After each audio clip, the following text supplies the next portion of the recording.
Let's discuss the headlines of the week. Let's bring in Will Richmond, the digital news editor at the Fall River Herald News. Will, how are you? I'm good, Keith. How's it going? Good. Today is election day, believe it or not. Primary election day in the state of Massachusetts. Polls have been open since early this morning. Will close at 8 o'clock tonight if you're watching the show on our Thursday edition. And I'll tell you, Will, this has probably been one of the quietest statewide primaries that we've had in a long time, as just about I think all the local incumbents are running unopposed, at least when it comes to state legislature and the county seats. Yeah, locally, for primary purposes, there are essentially no contested races. Yeah. The 9th congressional race, which includes essentially the south end of Fall River and Westport and heads out to the communities east from here. There is a primary for the Republican nomination, and that would be to then go on for the right to take on incumbent Democrat Bill Keaton. So yeah, it is a very quiet primary. If you didn't know it was happening, you probably wouldn't even know it was happening as you went out today. So yeah, and I know that also this is a little rare in that the election is actually on a Thursday. And if I remember correctly, it's because when they wanted to hold the primary, it conflicted with a Jewish holiday. So I think that's why they moved it to Thursday. So that's another reason why people may be confused about this primary election day. And I know that locally, I think our Donna Mata had an opportunity to speak with Election Commission Chairwoman Elizabeth Camara, and she's not expecting a very high turnout at all. And I think that's the same statewide. Is that what you're hearing as well? Yeah, the Secretary of State earlier this week said he was expecting about a turnout of 8 to 10%. Just before I came in here at 2 o'clock this afternoon, I noticed an update from the Boston Elections Office. Their turnout so far was at 3%. Wow. For the day. So, we've had a reporter go out to a couple of the polls this morning in Fall River. Basically, none of them, I think, had reached triple digits through the early afternoon in terms of number of voters. And out in the towns where we had a photographer, it was, I think if you called it a trickle of voters, you'd probably be generous today. So, there's not like we said before, there's not much to really cast your ballot on that's going to make a choice in anything. So it seems people are just passing on this one and hopefully looking forward to November when the presidential race is on the ballot. Right, that's going to be my next topic of discussion. Obviously, that the top of the ballot in November is the presidential race. That always draws people out. But again, even after that, other than the congressional races, a lot of the local state rep races here in Fall River and the county races are still going to be unopposed, as many of those individuals, be they Democrats or Republican, are running unopposed. So after the presidential race, not much on the ballot going forward, but we'll talk more about the November election as we get closer. But again, if you do want to vote today on primary day, you have until 8 o'clock tonight to do so.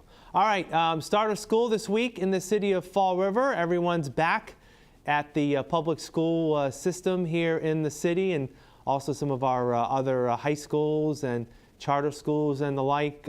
Seems to have been smooth sailing. Is that what you're hearing as well thus far? Yes, I think there were probably the usual hiccups that come with the first days and week of school. You tend to hear the concerns regarding transportation and bus routes running late and that kind of thing. Although, from my experience, that's not unusual for the first week of school, and is something that usually gets itself worked out as, districts take or add bus stops to routes and that kind of thing. So it seems mostly smooth, and, students in Fall River were welcome to a nice experience yesterday morning through the High Five Yep. effort. Yeah, so nice start to the school year here in Fall River, and basically everyone is back, I think, with the exception of some kindergartners in a couple of our neighboring towns. Right. And of course, in the city of Fall River, new superintendent Matthew Malone. This is his first school year, so we'll be following along. I know the paper's done a good job in talking with him, and FRC Media News as well, about his plans for the coming year, and we'll be following that as we go along.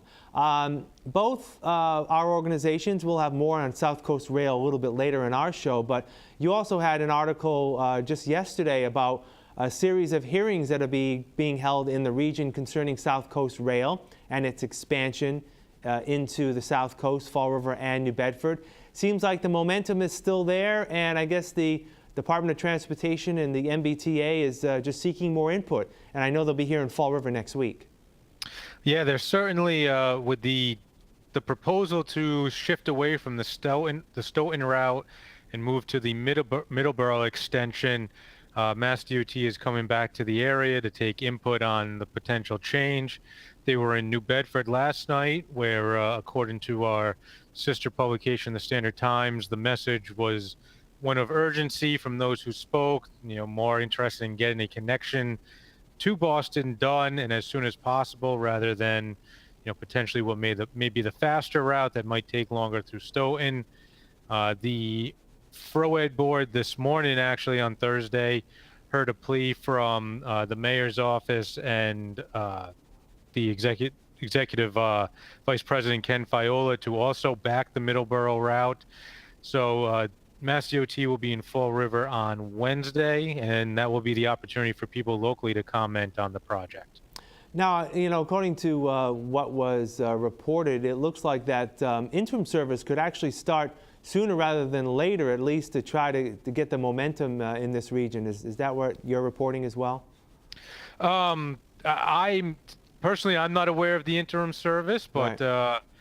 That may be something they're looking at. I know there's some upgrades that need to be made to the rails to connect it. And I know, at least from the Taunton end of things, they have concerns about the Middleborough extension because it would dramatically alter the train station outlays in their area, including having to push one more southern into the south end of Taunton than they had previously planned for. Yeah.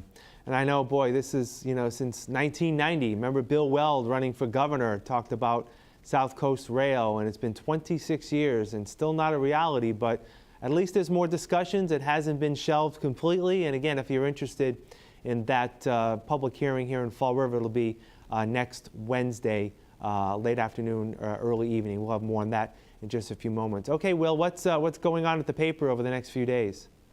Oh, this weekend, our Sunday paper will take a look back. We've got the 15th anniversary of September 11th and the attacks. So we've talked to some local responders who went down there 15 years ago to kind of see what memories are still sticking with them and how they feel 15 years later. We'll also have full coverage of all the local ceremonies that are taking place, including the one at Battleship Cove at the state's official monument to the 9/11 attacks. All right, Will, good stuff. We'll talk to you again next week. Take care. All right, have a good weekend, Keith.